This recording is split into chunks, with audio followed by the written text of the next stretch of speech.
2026వ సంవత్సరంలో జనవరి నుంచి డిసెంబర్ వరకు వృశ్చిక రాశిలో జన్మించినటువంటి వారికి ఏ విధంగా ఉండబోతుందో తెలుసుకునే ప్రయత్నం చేద్దాం.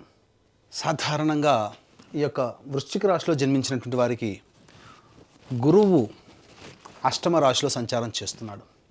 కానీ మార్చి 14వ తారీఖు వరకు వక్రీకరించినటువంటి ప్రభావం చేత సప్తమ భావ ఫలితాన్ని కూడా అందివ్వబోతాడు. అయితే గురువు చాలా ప్రధానమైనటువంటి కీలక పాత్ర ఈ యొక్క వృశ్చిక రాశిలో జన్మించినటువంటి వారికి. మార్చి 14 నుంచి జూన్ 1వ తారీఖు వరకు అష్టమ స్థానంలో స్థితి పొంది ఉంటాడు. ఈ కారణం వలన ప్రధానంగా ఈ సమయంలో మార్చి 15 నుంచి మే వరకు కూడా జాగ్రత్తలు పాటించాలి. అంటే ఒక 2.5 నెలలు. మొదటి 2.5 నెలలు అనగా జనవరి నుంచి మార్చి 14 వరకు యోగకాలమే. ఒకవైపు నష్టం అనేటువంటిది అంటే ఆర్థిక పరంగా కావచ్చు, చేసే ప్రయత్నంలో విఫలం కావచ్చు, ఇలా కొన్ని నష్టాలు ఉన్నప్పటికీ కూడా మొదటి 2.5 నెలలు అనుకూలంగా వాతావరణం ఉంటుంది. గుర్తుపెట్టుకోండి, దైవానుగ్రహాన్ని ఈ మొదటి 2 నెలల్లో వృశ్చిక రాశిలో జన్మించిన వాళ్ళు పొందే ప్రయత్నం చేయాలి. ఇక తదనంతరం మార్చి 15 నుంచి మే 31వ తారీఖు వరకు అష్టమ రాశిలో సంచారం చేస్తూ ఉన్నటువంటి కారణం చేత కొంత నష్టములు అనేటువంటి ఉంటాయి. మనది అనుకున్న వస్తువు మన దాటి వెళ్ళడం, అంటే ఆ వస్తువు అంటే వ్యక్తులు కావచ్చు, లేదా గృహము కావచ్చు, వాహనము కావచ్చు, మనం జాగ్రత్తగా దాచుకున్న వస్తువు కావచ్చు, ఏదైనా ఈ వృశ్చిక రాశిలో జన్మించిన వాళ్ళు కోల్పోయే అవకాశం ఉంటుంది. మనది అనుకున్నది మన నుంచి దూరం అవుతుంది. కాబట్టి జాగ్రత్తలు పాటించండి. అప్రమత్తతతో ఈ మార్చి 15 నుంచి మే 31వ తారీఖు వరకు ఉండాలి. ఇక ఆ తదనంతరం జూన్ 1వ తారీఖు నుంచి గుర్తుపెట్టుకోండి, జూన్ 1వ తారీఖు నుంచి డిసెంబర్ వరకు సంపూర్ణమైనటువంటి యోగాన్ని ఈ వృశ్చిక రాశి వారికి గురువు సంపూర్ణ మద్దతు తెలియజేస్తున్నాడు. అంటే మొదటి 5 నెలలు మాత్రమే సాధారణంగా ఉంటూ తర్వాత 7 నెలలు సంపూర్ణమైనటువంటి విజయ యాత్ర ఈ వృశ్చిక రాశి వారికి గురువు అనుకూలంగా ఇవ్వబోతున్నాడు.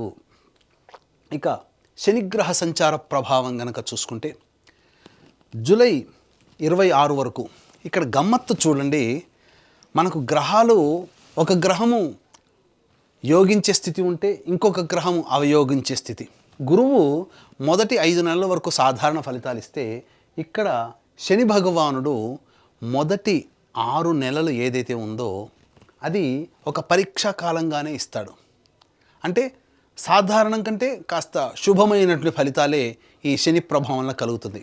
కానీ జూలై 26 నుంచి డిసెంబర్ 10వ తారీఖు వరకు ఈ శని చతుర్థ స్థాన సంచార ప్రభావాన్ని కూడా ఇస్తుంది. ఎందుకంటే వక్రీకరించి ఉంటాడు ఆ సమయంలో. ఈ సమయంలో వృశ్చిక రాశిలో జన్మించినటువంటి వాడికి ప్రధానంగా ఎదురు దెబ్బలు చాలా ఉంటాయి.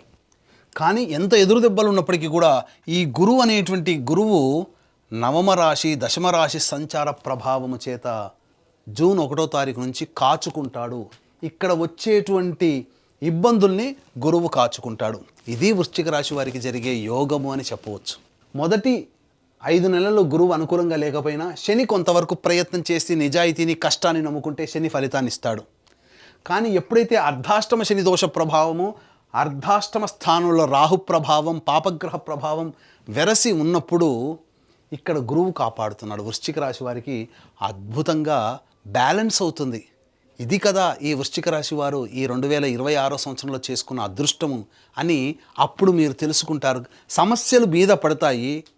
ఆ సమస్యల నుంచి బయటపడే మార్గం కూడా మీకు తెలుస్తుంది. ఆ తెలిసిన మార్గాన్ని మీరు పట్టుకొని ప్రయత్నం చేస్తే ఈ యోగం ఏంటనేది అప్పుడు మీరు గమనిస్తారు.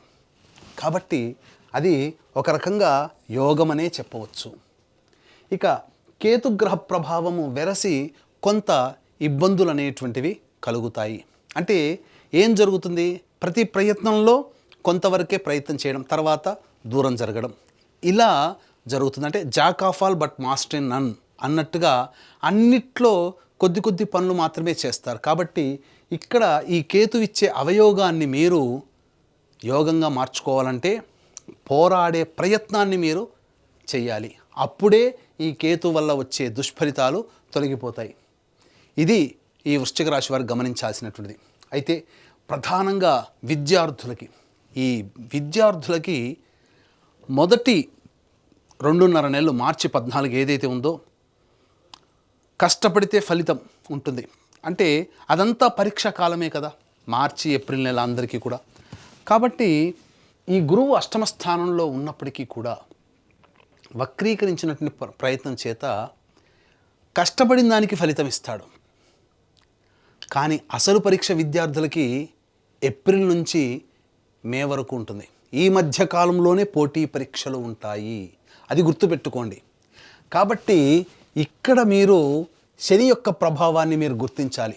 శని ఫలితం ఇవ్వడానికి రెడీగా ఉన్నాడు, కానీ శని ఏం చేస్తాడు? శాసిస్తాడు. కష్టపడి పని చేయి, చదువు, కష్టం తప్ప వేరే మార్గం లేదంటాడు. ఆ విధానాన్ని విద్యార్థులు అలవర్చుకుంటే ఈ గురువు ఇచ్చేటువంటి నెగిటివ్ ఎఫెక్ట్ని శని మాఫీ చేస్తాడు. అందుకనే మొదటి 5 నెలల పాటు విద్యార్థులు కష్టపడడమే నేర్చుకోండి. ఆ 5 నెలల పాటు కష్టపడ్డ ఫలితాన్ని గురువు మీకు యోగాన్ని ఇవ్వబోతున్నాడు, అది తెలుసుకోండి. కాబట్టి మీ కష్టాన్ని మీరు నమ్ముకోండి, అది మీకు విజయాన్ని తెలియజేస్తుంది. ఇది విద్యార్థులకు చెప్పేటువంటిది. ఇక ఉద్యోగం గురించి అని అంటారా, ముందు తెలియచేసుకుందాం, ఎందుకంటే దానికి సవివరమైనటువంటి వివరణ ఇవ్వాల్సి వస్తుంది కాబట్టి. ఇక వివాహ ప్రయత్నాల్లో మీకు చూసుకున్నట్లయితే జూన్ 1వ తారీఖు నుంచి తర్వాత ఆ 7 నెలల్లో వివాహితులు అవుతారు. అవివాహితులకి వివాహము జరిగి తీరుతుంది, అందులో సందేహమే లేదు. రాసి పెట్టుకోండి. మీకు ఖచ్చితంగా మీరు ప్రయత్నం చేస్తే వివాహం జరిగి తీరుతుంది జూన్ తర్వాత నుంచి, జూన్ నుంచి అని చెప్పవచ్చు. ఇక దాంపత్యము, ఇక్కడ దాంపత్యము అనేటువంటిది కనుక చూసుకున్నట్లయితే ఈ యొక్క వృశ్చిక రాశి వారికి జూలై నెల వరకు కూడా కాస్త ఆటంకాలు ఉంటాయి. దాంపత్య విషయంలో ఇటు గురువు కూడా అనుకూలంగా లేడు, శని కూడా అనుకూలంగా లేని కారణం చేత కొంత పొరపచ్చాలు వచ్చే అవకాశం ఉంటుంది. కాబట్టి వ్యాపారం భాగస్వాముల మధ్య కానీ జీవిత భాగస్వాములతో కానీ సంయమనం పాటించండి, లౌక్యాన్ని వ్యవహరించండి, ఎక్కువగా వాగ్వివాదాలకి చోటు ఇవ్వకండి మొదటి 6 నెలలు. తదనంతరం అన్ని సర్దుబాటు చేసుకుంటాయని చెప్పవచ్చు. ఇక ఆరోగ్యపరంగా చూసుకున్నట్లయితే ప్రధానంగా ఈ యొక్క వృశ్చిక రాశిలో జన్మించినటువంటి వారు ఫుడ్ కంట్రోల్ అనేటువంటిది పెట్టుకోవాలి, డైట్ కంట్రోల్. దీని వలన సమస్యలు అధికంగా వస్తాయి. ఎందుకంటే అకాల భోజనము, తినకూడని పదార్థాలు తినడం, ఇవన్నీ కూడా మీకు ఎసిడిటీ, గ్యాస్ట్రిక్ ట్రబుల్ లాంటివి, అలాగే జీర్ణం కాకపోవడము, షుగర్ వ్యాధి లాంటి వాటి రావడము, అలాగే కొన్ని దీర్ఘకాలిక వ్యాధుల బారిన పడడం అనేటువంటిది సమస్యలు, గౌట్ సమస్యలు అని అంటారు కదా, అవి వచ్చే అవకాశాలు ఉంటాయి. కాబట్టి డైట్ కంట్రోల్ అనేటువంటిది పెట్టుకోండి. ఆరోగ్యపరంగా సంపూర్ణంగా యోగదాయకంగా ఉంటుంది అని చెప్పవచ్చు. ఇక్కడ ప్రధానంగా ఈ యొక్క సంబంధించినటువంటి దాంపత్యము యోగదాయకంగా మీకు జూలై మంత్ నుంచి ఉంటుందని చెప్పాం కదా. అలాగే సంతానపరంగా చూసుకున్నట్లయితే ప్రధానంగా ఈ యొక్క సంతానపరంగా మీ యొక్క జాతక రీత్యాలుగా వృశ్చిక రాశిలో జన్మించినటువంటి వారికి జూన్ 1వ తారీఖు నుంచి అక్టోబర్ 31 మధ్య కాలంలో సంతానము కలుగుతుంది. ఈ సమయంలో కన్సీవ్ అవ్వడం కానీ సంతానవంతులు అవ్వడం కానీ ఈ యొక్క వృశ్చిక రాశిలో జన్మించినటువంటి వారికి కలుగుతుంది అని చెప్పవచ్చు. దైవానుగ్రహం వల్ల మంచి సంతానము కలుగుతుంది, అందులో మీ అభీష్ట సిద్ధి సంతానం కలుగుతుంది, అది ముఖ్యం ఇక్కడ. ఇక విదేశీయానము అనేటువంటి ప్రయత్నం కనుక చూసుకున్నట్లయితే ప్రధానంగా ఈ సంబంధించినటువంటి సంవత్సరం అంతా కూడా విదేశీయానానికి మాత్రం కాస్త కష్టపడక తప్పదు. ఎందుకనంటే అనవసరమైనటువంటి వృధా ఖర్చులు మాత్రమే మిగులుతాయి మీకు. విదేశీయానానికి అంత అనుకూలంగా లేని సమయము. అయితే కాస్త కొద్దో గొప్ప అనుకూలిస్తుంది, బాగా ప్రయత్నం చేస్తే, మరీ ముఖ్యంగా దైవానుగ్రహాన్ని పొంది ప్రయత్నం చేస్తే జూన్ 1వ తారీఖు నుంచి అక్టోబర్ మధ్యకాలంలో విదేశీయానానికి అనుకూలంగా ఉండేటువంటి సమయం. ఇక ఈ వృశ్చిక రాశిలో జన్మించినటువంటి వారికి రాజకీయ రంగంలో ఉన్నటువంటి వాళ్ళు సాధారణమైనటువంటి పదవులు వచ్చే అవకాశం ఉంటుంది. కాబట్టి ఎక్కువగా డబ్బు ఖర్చు పెట్టి ఆశించి భంగపడడం కంటే ఈ సంవత్సరం ఆగిపోవడమే మేలు అనే విషయాన్ని గమనించుకోవాలి. ప్రచారానికి ఆర్భాటాలకి హంగులకి ఎక్కువగా ఖర్చు అవుతుంది తప్ప ప్రయోజనం ఉండదనే విషయాన్ని గమనించాలి.